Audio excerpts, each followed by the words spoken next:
Hi, welcome to Season 4 of the Aced It podcast, where we translate science into sense.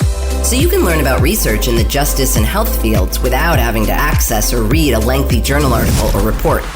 I'm Danielle Rudes, your host, coming to you from Sam Houston State University in Texas, and I'll do most of the work for you. All you have to do is listen. Aced It is a cool and super helpful product brought to you by the Center for Advancing Correctional Excellence, ACE, at George Mason University in Virginia. For more information, check out our website, JCOIN-CTC.org. Now, let's get started. We know there are significant barriers when it comes to providing medications for opioid use disorder.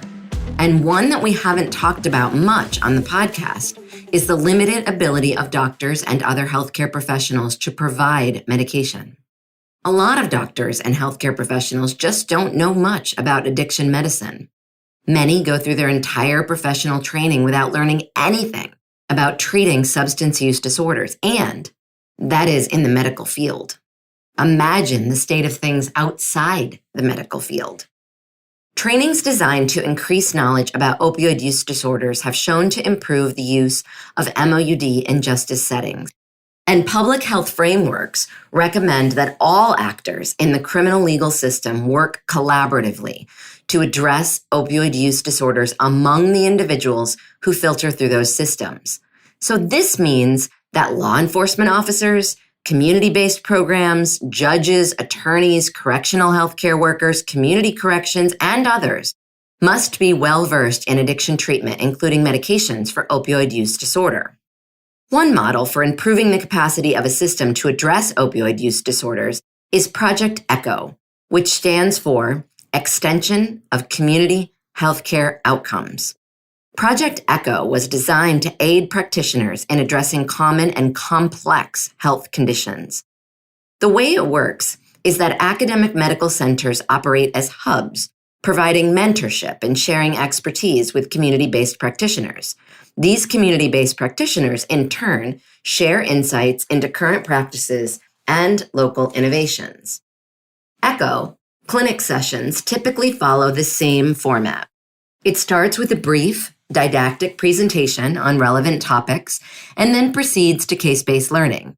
Here, participants are encouraged to learn by practicing how they would manage de-identified patient cases with specialists and other community-based providers. Studies on Project ECHO have demonstrated that it can increase provider knowledge and improve patient outcomes across a range of disorders. Dr. Zachary Adams and colleagues wanted to know how effective this approach could be for justice-involved patients.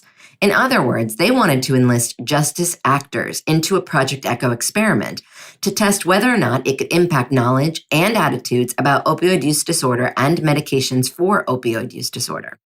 The Indiana Jail OUD Treatment ECHO was a novel program focused specifically on management of OUD for people in jails and correctional settings.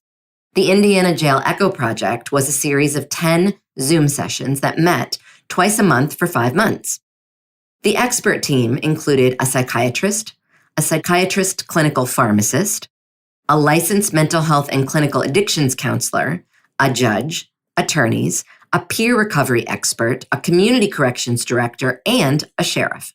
And if this sounds intriguing to you, you can access all of the slides used in the presentations via the website that's included on the one-pager that comes with this podcast. Indiana Jail Project ECHO recruited participants in a variety of ways. They used promotional emails circulated by professional groups and associations. They used word-of-mouth advertising at existing continuing education programs, and they had sign-up booths at state and local conferences. Participants also received free continuing education credits for each session they attended. Registration was free and open to all interested, and there was no attendance requirement, so they could join as many or as few sessions as they wanted. 183 people registered, and 150 people attended at least one session. Participants attended, on average, just under 4 sessions, with about 5% of the sample completing all 10 sessions. Participants were given a pretest at registration and a post-test that was sent out to all registrants after the 9th session was over.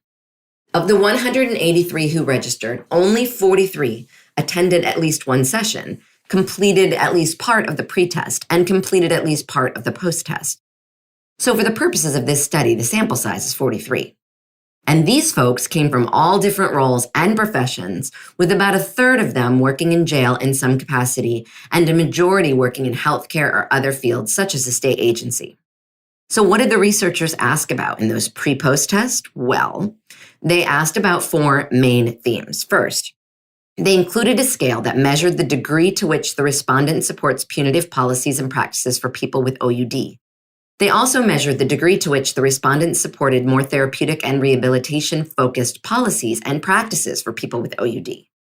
Then, they asked respondents to rank 12 questions about various aspects of treatment on a scale of strongly disagree to strongly agree.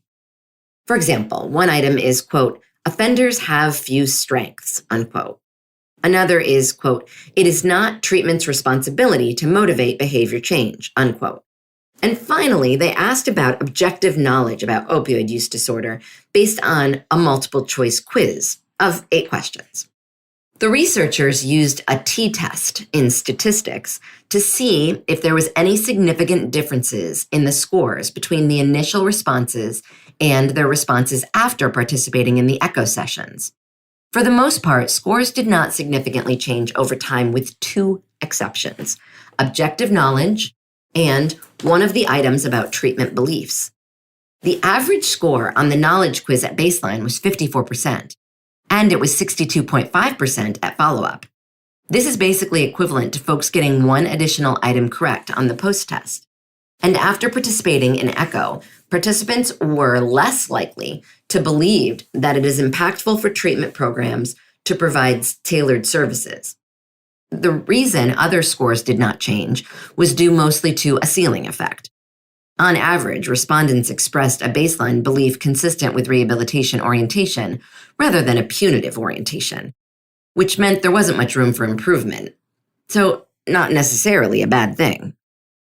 In addition to looking at changes in the survey responses, the research team also went back and looked at the cases that were presented in the echoes. The case came from either hub panelists or from the participants themselves. By reviewing the case characteristics, the type of questions asked about the cases, and the recommendations, we get a glimpse into the sort of issues that programs are dealing with, as well as their concerns and where they seek to gain new knowledge and insight.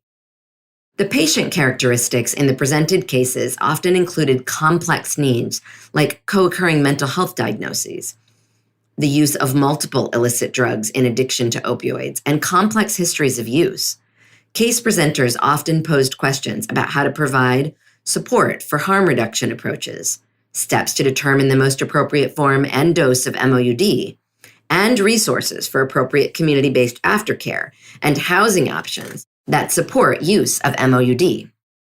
There were several themes identified in the recommendations shared with case presenters as well. Recommendations commonly addressed treatment and harm reduction precautions upon release from prison or jail, such as supplying naloxone, connecting individuals with recovery services prior to release, identifying community-based housing and aftercare for people under buprenorphine treatment, reducing stigma by providing appropriate addiction recovery education to probation and parole agencies and judges, and best practice behavioral health treatments to complement MOUD. These findings support a multidisciplinary approach to treating substance use disorders for those in the justice system. An approach that can address not only the clinical management of OUD, but also the wide array of social, legal, medical, and psychiatric factors that contribute to patient success and recovery.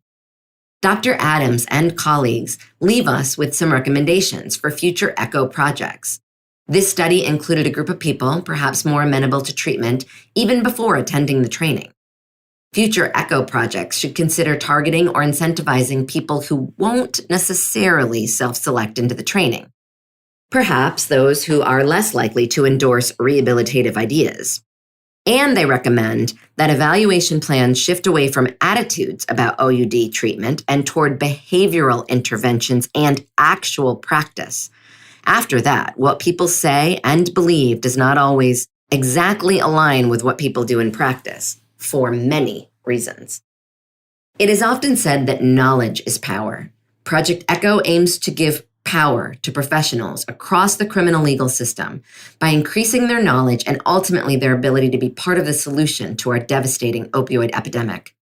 As Michael Foucault warned, quote, "Justice must always question itself, just as society can exist only by means of the work it does on itself and on institutions," unquote.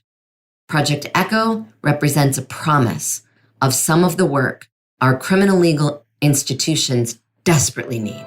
That wraps another episode of the ACED IT podcast. We thank you for listening to ACED IT, where we translate science into sense. Also, remember you can find one-page summary overviews written in plain language and short knowledge bursts, which are 30-second overviews for all the research we cover on this podcast on our website, www.gmuace.org. Our conveniently packaged research summaries may help you remember what you heard here, and they will help you translate this research to your staff, friends, students, or colleagues. ACED IT is part of the NIDA-funded Justice Community Opioid Innovation Network, or JCOIN, through the Coordination and Translation Center, CTC, housed at the Center for Advancing Correctional Excellence, ACE, at George Mason University. Tune in again for more science and more sense with ACED IT.